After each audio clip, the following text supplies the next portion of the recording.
Today on the Topping Show, Andrew Tate and Tristen Tate officially charged. Bud Light begs customers to come back. YouTube censoring Robert F. Kennedy. DNC sponsorships open up. Rivian chooses Tesla Superchargers to use. Hyundai to bolster their EV investment. Hunter Boot goes bankrupt. Alibaba has a new CEO. And FedEx sales are down 10% last quarter. All that and much more on the Topping Show.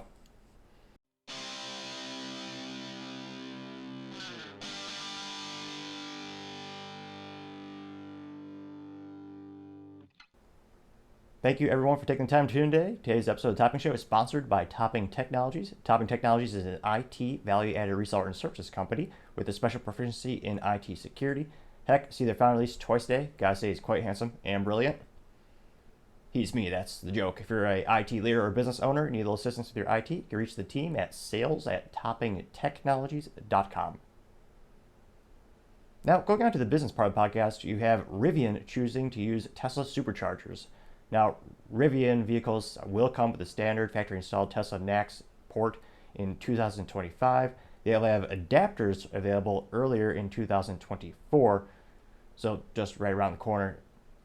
Rivian joins some of the legacy automotive companies who are choosing to embrace Tesla's supercharging network, including both Ford as well as General Motors, further bolstering Tesla's long-term investment and or idea of just dominating the EV market, since they're going to own the best infrastructure in terms of, I don't know any other chargers who are faster or more advanced yet.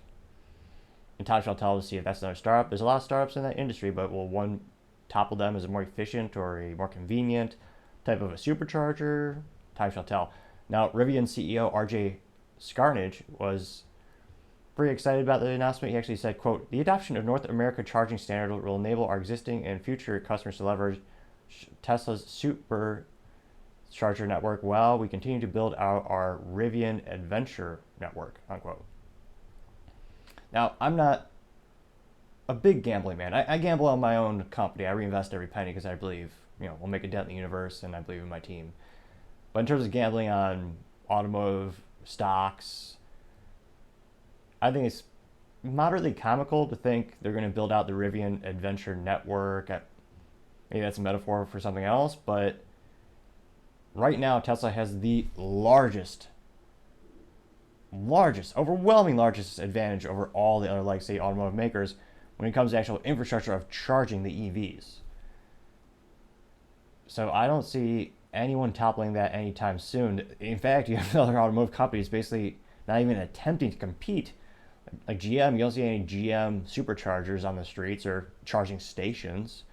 They did create the Chevy Bolt, which was somewhat of a hilarious name since they burst into flames because of battery issues.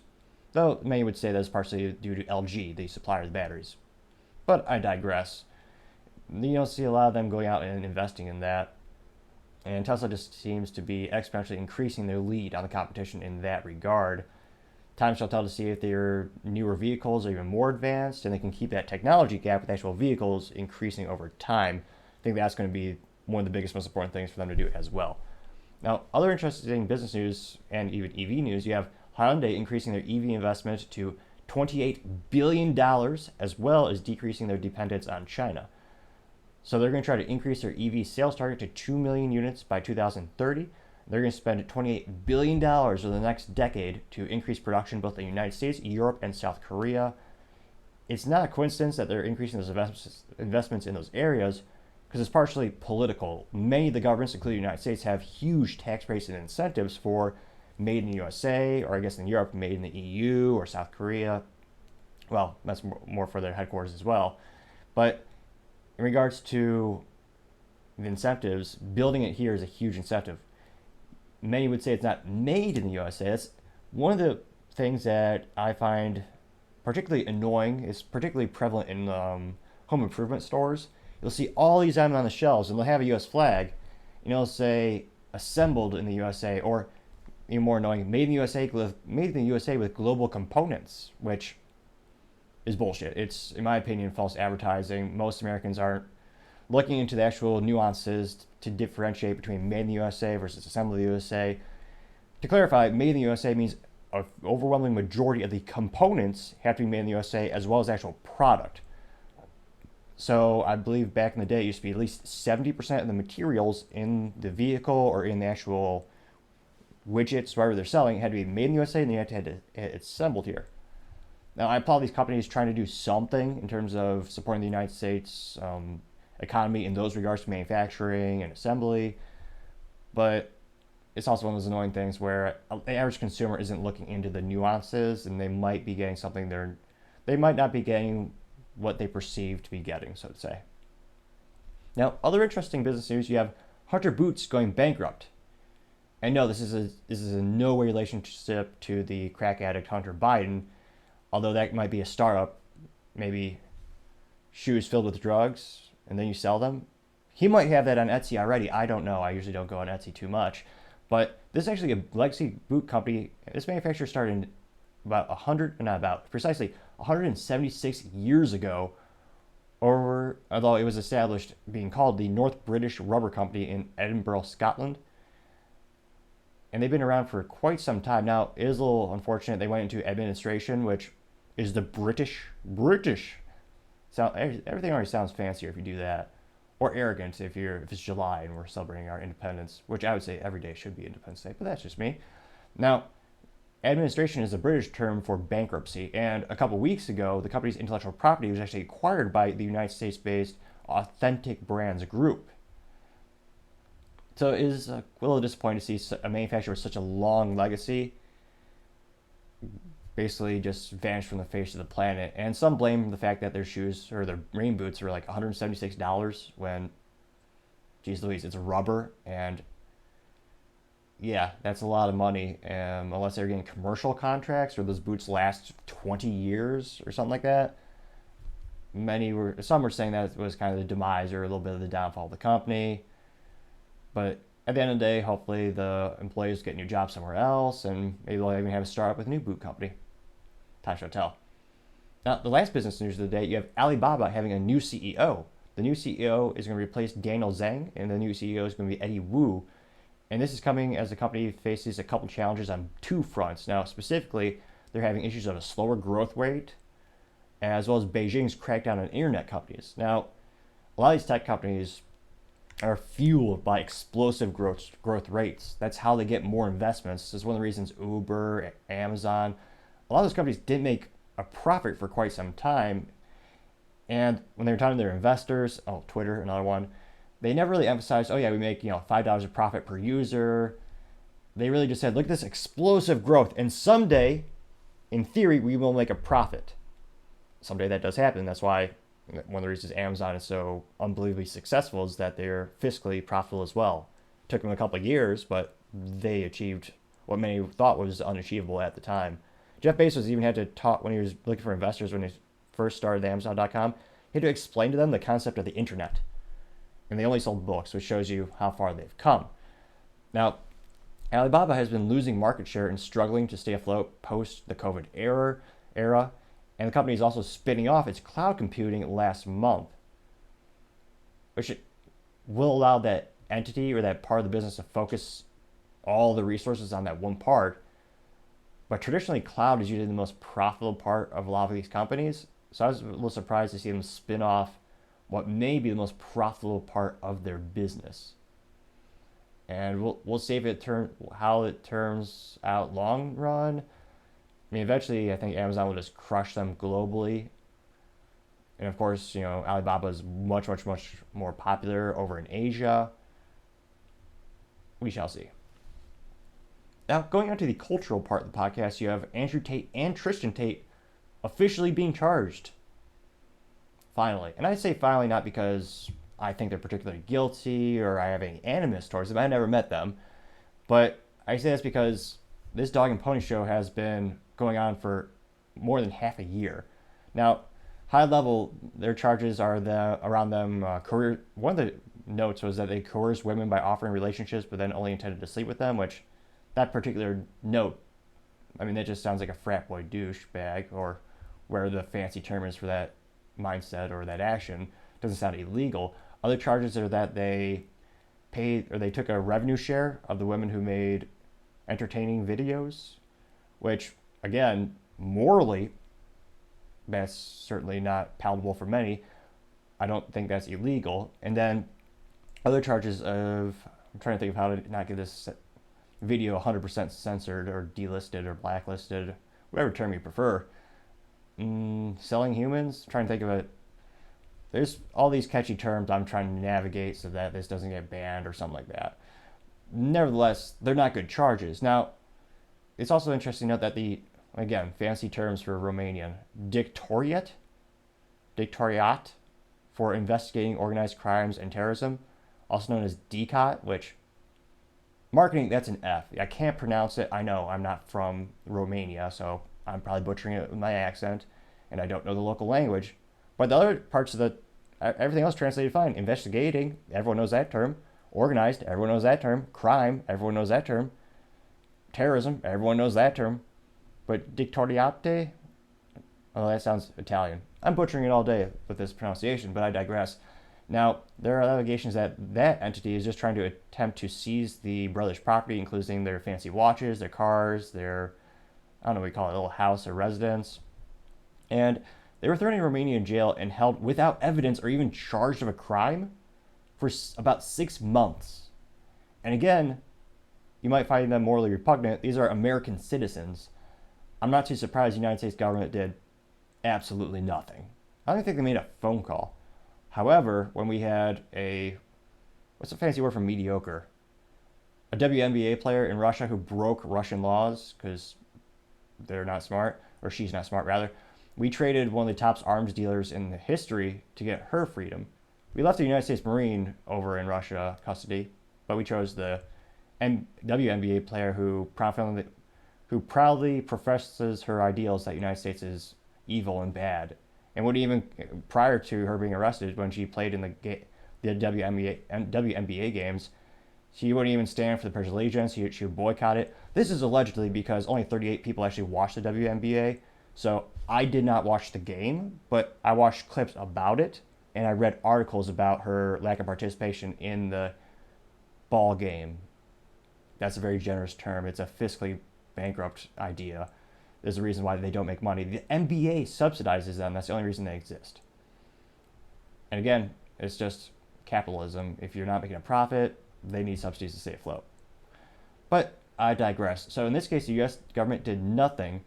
And after 14 months of investigation, the Romanian authorities waited until they had, I believe, 7 or 8 days left. And by Romanian, I'm trying to think of a nice way of saying Romanian Banana Republic laws, a pejorative term for countries that are not very democratic. They had about 7 to 8 days before they would not be allowed to charge them. And now they are charging them. Have we seen any evidence? Not yet. But my three evidence is that if they had evidence, it would have been thrown out. It would have been shown day one. Because the whole media, as Andrew Tate might say, I can't do his accent. As sparkly water, Bugatti.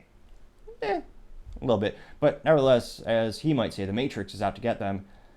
And in terms of if you have and again, maybe it's just a shtick to get them off social media because they were very viral at the time, still are. If they just had that evidence, they could have locked them away day one. That's why I'm a little pessimistic about, is there really any hard evidence to prosecute them? Are they going to be put in jail again? But the fact that you could have someone in custody for half a year without charging them or having evidence, that just, as a trusted in an institution, I have zero trust in the Romanian government at this point. No one should. And unfortunately, it's quite sad the United States has some parallels in that regard. That's perhaps another conversation for another time, but it's one of those things where time shall tell to see that they're guilty, but I don't know how the Romanian law works. Needless to say, I'm highly skeptical of the situation, and we'll see if they can, I don't know, get out of the Matrix? I don't know. There's a fancy analogy I'm sure Andrew would use in that regard, but at least in the United States, you're entitled to a fair trial. I would hope that's the same in that country as well, and we'll see what happens to the brothers. Other interesting cultural news, you have Bud Light starting to beg customers to come back and kind of admit they messed up by losing about $28 billion in market valuation because of their recent partnership with their brand ambassador on April 1st, which there's a silver lining. It's kind of funny. It happened April 1st. They made that business decision, which blew up in their face worse than any business decision I could think of in the past 30 years. Like, I can't, I can't think of an example of a more accurate example of destroying your brand and destroying your sales than that. I mean, if you miss your sales by 2 to 3%, some sales reps get scared. But like, yeah, it is millions upon millions upon millions of dollars in sales, and of course billions in actual valuation. Now, Anheuser-Busch marketing chief executive Marcel Maricondas, he called the boycott over the Bud Light beer a, quote, important wake-up call for brands to be very humble, unquote. So again, it's the most half-assed apology we're going to get at this point. I don't think they're going to go any further than that. He did elaborate, or he rumbled on, some might say, and he said, quote, in times like this, when things get divisive and controversial so easy, I think it's important to wake up. I think it's an important wake-up call to all of us marketers. First of all, to be very humble. And that's what we're doing, being very humble and very reminding ourselves of what we should do best every day, which is to really understand our consumers, which is to really celebrate and appreciate every consumer that loves our products, but in the way that can make them together, not apart, unquote. And yes, that does sound like a robot, and it's almost like they just wrote into ChatGPT or some robot algorithm AI, half-assed apology, not really admitting guilt. Because again, they're getting boycotted more and more by people on the left because they didn't stand by Bill Mulvaney. And you have people on the right, everyone is annoyed with them, and everyone is fervently just confused. You piss off your main customer base. It wasn't a smart idea. And I don't think this apology or this lukewarm acknowledgement of the awkwardness of the situation, it's not really an apology, but in terms of addressing the actual issue, that's probably the closest we're going to get. Is this going to increase their sales? Not at all. Because again, it's not authentic. It's not addressing the problem head on. It's just further abdicating responsibility and sounding more like a robot than I could possibly. I couldn't have written a parody of that more perfectly than exactly what Mr. Marcel said. Now, going on to the political part of the podcast, you have unprecedented censorship against Robert F. Kennedy. Now, Robert F. Kennedy is an official presidential nominee. He's the nephew of the famous John F. Kennedy. All the Kennedys get mixed up in my head, but I know one was ended by probably a government entity. I would say most. Yeah. There's a lot of suspicions around why, even in 2023, the U.S. government will still not declassify a majority of the documents around the case around GFK's demise. Now, Robert F. Kennedy has been known for being very skeptical against the Pope, as well as the government in general. So, and he is running as a Democrat, which is probably why he's getting a lot of pushback, because they get a lot of money from pharmaceutical industries. That was the main reason why it was called pejoratively Obamacare, or the Affordable Care Act back in the day. The only way they really get it pushed is because Big Pharma helped them. It was one of those situations where we're going to give every American, all these free benefits. Well, it's not free taxes, but if you don't pay taxes, there you go. But they had it set up in which they're not going to negotiate the pharmaceutical industries to get the best rates or get the best prices. So there's a lot of incentives for them to help out and get it pushed across the finish line. Now, Robert F. Kennedy has been interviewed by Theo Von, Mike Tyson, Jordan Peterson, Joe Rogan, pretty much some of the most viral characters and some of the most popular online celebrities, YouTubers, comedians, what have you. And a lot of these speeches are starting to get blacklisted, delisted, and even pulled off the internet completely. And you notice this with a couple of YouTubers where you'll follow them, which of course now is a great time to click that follow, like, subscribe button, do all the YouTube things for our channel. Greatly appreciate it. But it's one of those phenomena where I'll follow Jordan Peterson, but I won't see the new videos. I'll have to click on his profile, then I can find them.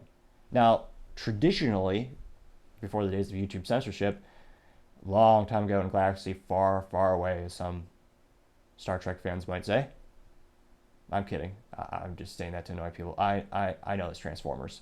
But it's one of those situations where you would see everything that they were producing because you want to. You click subscribe, you want to see the new content. So when you log in or you just click on the YouTube app, you would see their new content because you follow them. In many cases, they're having instances where it doesn't show up. Timcast IRL or Tim Pool on his channel has this issue all the time. And I don't think it's a coincidence that the more controversial interviews are the ones that are getting censored the most. Now, I'm very interested to see, will he be censored completely? There are still some videos if you dig him up. But because he is challenging the incumbent presidency of Biden, he's going to push for, obviously, Robert F. Kennedy's goal is to be the presidential nominee for the Democratic Party, which, in terms of having an incumbent president in power for your party, is pretty unprecedented. I haven't seen that happen in my lifetime that I've noticed. But many would say he's a lot more charismatic. I know that's a low bar, but I think he has a much better chance of gaining independent voters as well as people on the left if Robert F. Kennedy were to run as a Democrat for the 2024 presidential election. And there's all these rumors about what if Trump chooses him as his VP, you know. I mean, say whatever you want about Robert F. Kennedy. He's trending on the Twitter. He is getting more and more attention, and his messages is resonating with more and more Americans. That's a huge threat to the Democratic Party because, again, in terms of historical winnings, usually the incumbent has the best odds of getting reelected. Trump not winning was unprecedented in my lifetime. If you think of the past presidencies, you have George W. Bush, you have President Obama. A lot of these presidents are back to back. The only president I believe who's ever got reelected after not winning again in a row, I think it was like Grover Cleveland. There's this funny little trivia fact around that. It's either him or someone else, but it's only happened one time. So again, the odds are uphill for Trump as well. It'll be interesting to see if Robert F. Kennedy is such a threat, will he be completely censored like Alex Jones? Say what you want about Alex Jones, he's quite bombastic, but all of a sudden every media company just censored him at once and basically removed him from the public square.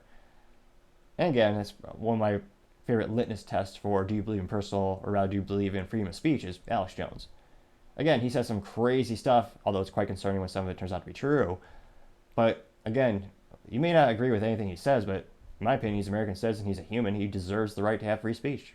That used to be an uncontroversial thing to say in the United States. Now, if you say, oh yeah, I believe someone should have free speech, they call you far right. Which is crazy how much the Overton window has shifted to the point where if you don't think someone should be censored because they have one or two opinions you don't agree with, then you're alt-right. You're crazy. That used to be a unanimous belief in the United States, and hopefully we get back to that point where more and more people realize, oh yeah, one of the most fundamental rights is the right to have free speech. And I do hope we get to that point again in my lifetime. Other interesting political news, you have more evolutions or more iterations coming from the DNC convention when it comes to sponsorships and approval. The convention is waiting for Joe Biden to give approval for the CEO to run the day-to-day operations of the convention. Usually when there's a president in the White House or of the party's White House, they'll want to approve. They already having guaranteed bills being paid with a $30 million line of credit closed with the city of Chicago and the Amalgamated Bank in New York. And it's going to be one of the largest sponsorships. And in terms of business ROI, a lot of these businesses are going to jump on this bandwagon because you're going to get a lot of eyes. A lot of people are going to see this convention. Now, the corporate sponsorships range from $100,000 to $5 million, which gives contributors 2 lower level suites and credentials for 40 people for each session of the convention, as well as 40 premium hotel rooms. The $100,000 level is good for 2 credentials in a super suite and a premium hotel room. So I guess that kind of blends it into, you have the cost of the hotel. So it's not just to get your name on a banner, but in terms of if I were exec at CNN, or if you are at a political podcaster that you lean left, probably a pretty good business opportunity to get your name out there because everyone in the political sphere will be at that convention.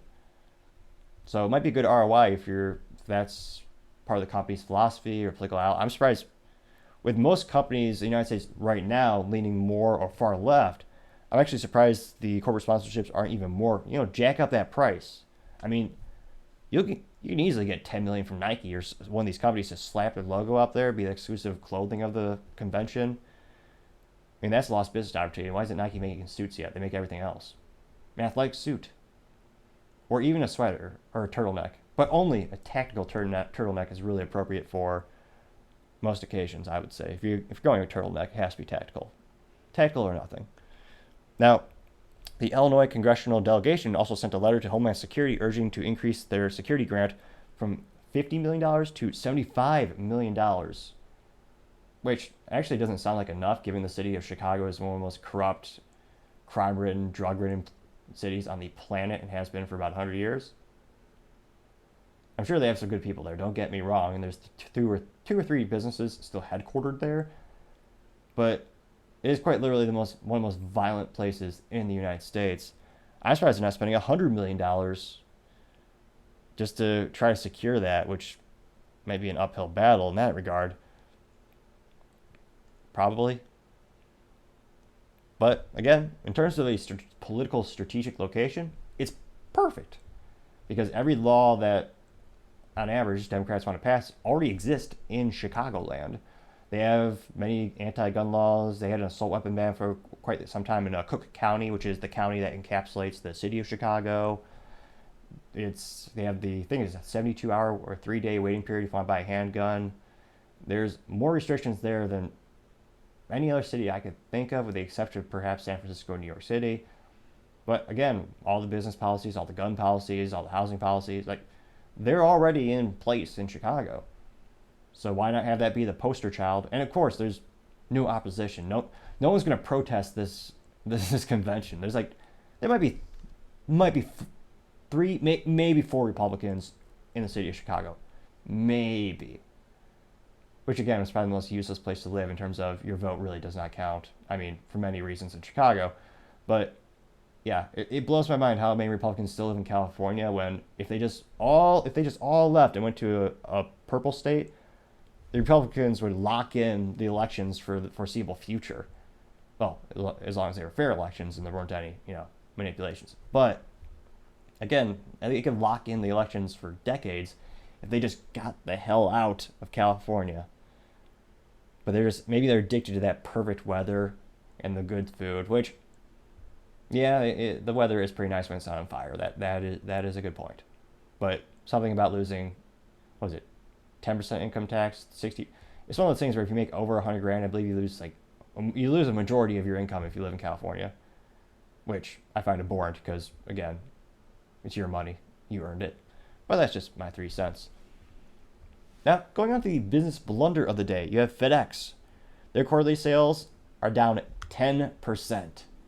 This is also the company's 3rd straight decrease in quarterly revenue. They're being assaulted on all fronts. Not only are they losing more and more revenue, but they're also having an increase in their cost.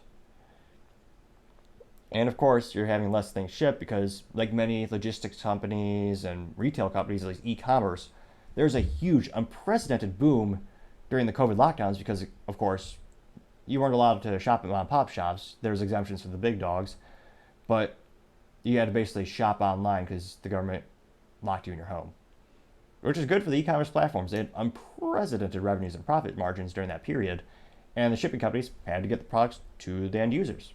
So they all had a huge boom, and now that you have 40-year high inflation, people aren't worried about the economy, job security is becoming harder and harder to really have these days. People are starting to order less crap, important stuff, very important goods, you need them, online.